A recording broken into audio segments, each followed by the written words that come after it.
Ravi de vous retrouver pour une nouvelle interview dans le cadre de la conférence des éco-conférences Assurance Santé. C'est la 10e conférence. Aujourd'hui, avec une personnalité clé de cette conférence, Fabrice Henry. Vous êtes le président de l'UNOCAM. Vous allez introduire un petit peu cette journée. Vous êtes aussi administrateur de la mutualité et trésorier général de la MGEN. Alors, à l'UNOCAM, vous représentez 3 familles d'assurances complémentaires, la mutualité, les instituts de prévoyance et les assureurs. Alors d'abord, première question, est-ce que ça se passe bien? Est-ce que c'est pas un peu compliqué? Est-ce qu'en fin de compte, vous vous trouvez pas tous autour de cette opposition que vous avez construite contre la taxe?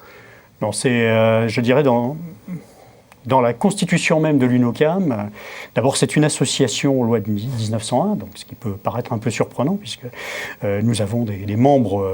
comme dans toute association, alors il y a des membres historiques, effectivement, les 3 grandes familles, plus le régime local Alsace-Moselle d'ailleurs, et puis des organismes qui sont venus dans un second temps rejoindre l'UNOCAM, le GEMA et la FNIM, donc, qui est la seconde fédération de mutuelles après la FNMF. Mais vous êtes concurrents, vos intérêts ne sont pas les mêmes. Il y a des concurrences, c'est une réalité, mais en même temps il y a des points de convergence, et ce n'est pas que la taxe, et ce n'est pas que la taxation des complémentaires.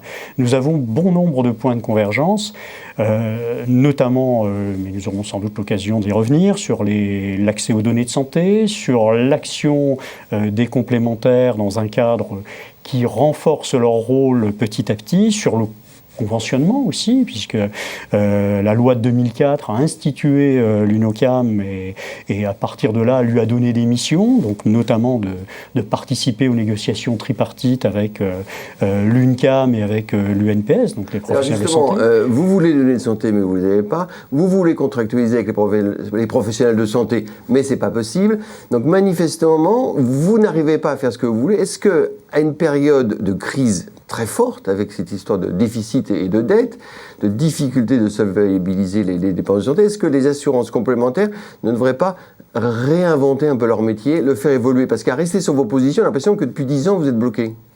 Non, je ne pense pas. D'abord, je pense que ça évolue beaucoup dans le monde des complémentaires, ne serait-ce que le regard que l'on peut porter sur les regroupements qui existent, qui, je dirais, se sont opérés au niveau des institutions de prévoyance, qui s'opèrent avec, je dirais, beaucoup plus, je dirais, de distance par rapport aux mutuelles, parce qu'elles étaient très nombreuses.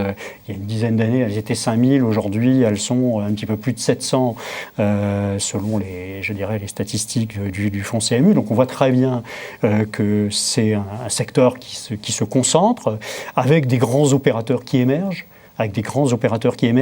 et avec un rôle qui est un rôle de plus en plus important des complémentaires santé. Aujourd'hui, aucun Français ne peut imaginer un seul instant pouvoir accéder aux soins s'il n'a pas une complémentaire au-delà de l'assurance maladie, puisque l'assurance maladie Pourtant, 32% des Français, paraît-il, sur un sondage récent, disent si les cotisations augmentent trop, on n'adhérera plus une complémentaire. Est-ce qu'il n'y a pas un risque, justement? Il y a un risque de soutenabilité, effectivement, des cotisations, du montant de la, je dirais, de la contribution de chaque Français à sa complémentaire. Il y a un risque.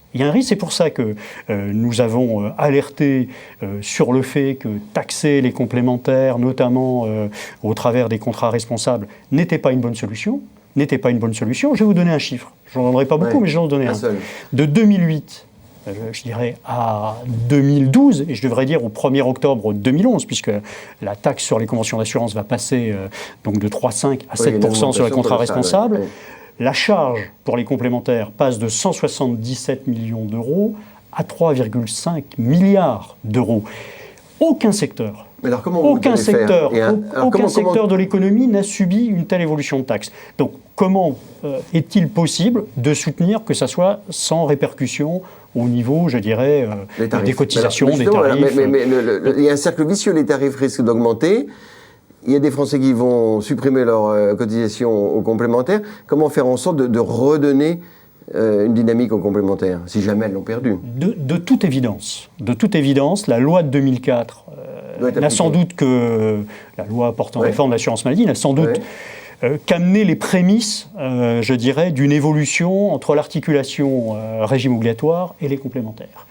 Et aujourd'hui, il faut aller plus loin, et c'est vrai que le débat a été, si je puis dire, lancé à plusieurs reprises. Il suffit de se référer à ce qu'avait notamment annoncé le président de la République le 18 septembre 2007, donc ça commence à dater un petit peu, au Sénat. Le débat n'a pas eu lieu. Au Sénat, et le débat n'a pas eu lieu. Répartition complémentaire et assurance obligatoire, ce débat n'a pas eu lieu. Ce qui relève de la solidarité nationale. Voilà. Alors vous, quelle est votre revendication la plus importante, si on devait en retenir qu'une, et dont on va débattre ce 24 janvier dans cette conférence des Échos? Notre revendication la plus importante, c'est de reconnaître, au-delà de l'aspect de financeur, le rôle des complémentaires, notamment dans une gestion, je dirais, de l'ensemble de l'approche de la santé, qui veut dire accès aux soins, qui veut dire accès aux données de santé, plus exactement, et qui veut dire qu'au-delà du fait qu'il y ait effectivement des complémentaires qui sont différentes,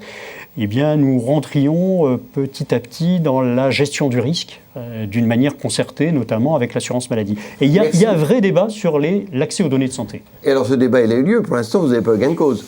Écoutez, l'IDS a eu bien du mal à se mettre en place. Aujourd'hui, nous défendons l'IDS. Nous voyons que d'autres projets surgissent dans la loi GIP, tout à fait, dans la loi médicaments, qui exclut les complémentaires santé. Et de toute évidence, il nous semble que ce n'est pas la bonne solution. Alors, on aura l'occasion d'en débattre le 24 janvier. Le sujet est riche et d'important parce que ça conditionne un peu l'avenir de la protection sociale médicale. Bien entendu. Le partage de données, c'est vraiment fondamental. Merci. Merci à vous.